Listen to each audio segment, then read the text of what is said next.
Remember, when it comes to nutrition, the words we use matter, and that's why I frame it as nourishing your body. And in order to do that, we have to rethink so many societal norms and so many unconscious decisions that we make. For instance, why is there a big bowl of bread at every restaurant we go to? Why would we want to fill up on bread when we're about to order the delicious and hopefully nutritious meal that we're paying for? Why at every dinner party or birthday party or gathering is there a whole slew of dessert at the end when you're already full, you don't need any more calories, and you certainly don't need the sugar? Why is that part of everyday society and cultural norms?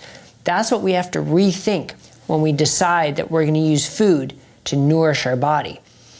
Unfortunately, one way our society likes to force us or kind of guide us to rethink that is with restrictive diets. Now, we all want a quick fix, we all want a simple thing that works, but diets don't work in the long run. Diets tend to be restrictive. Diets set up a conflict between us and food. To have long-term success, we need to have a more symbiotic or more comfortable relationship with food, not a us versus them diet type relationship. Many of you have probably seen the TV show The Biggest Loser. That's the ultimate example of restrictive and a conflict between us and food.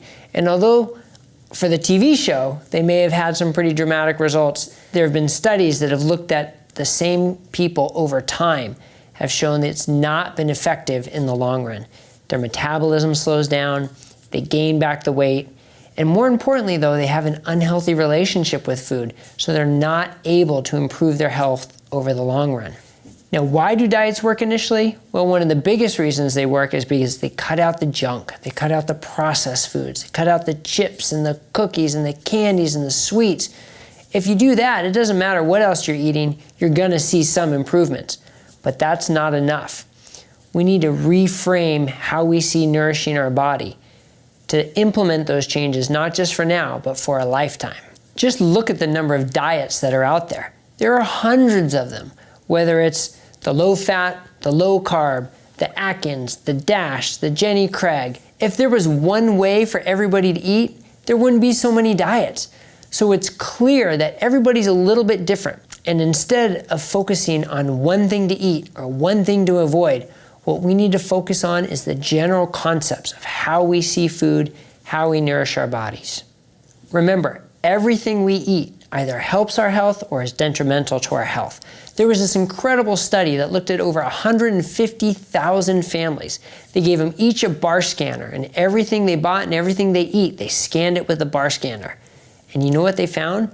Over 60% of the food that they eat was moderately or highly processed.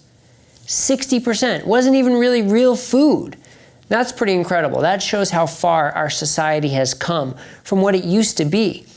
Remember, back in the beginning of the 1900s, food was all local, it was all freshly prepared, it was all cooked at home.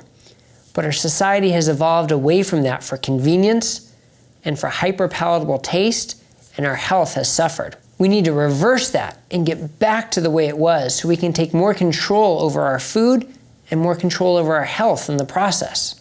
And it helps to remember, the deck is stacked against us, so to speak. There are major corporations with huge marketing budgets and very intelligent scientists, chemists, and psychologists, all trying to design a food and a marketing campaign that's going to get us to want more and spend more money. But we have to be resistant to that. We have to realize that we need to be in control.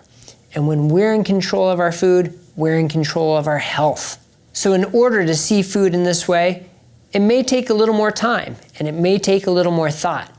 And I want to show you specific tips you can use in the kitchen to help you increase the veggies that you eat, increase the fresh food that you eat, and how to make home-prepared meals easier, tasty, and healthier.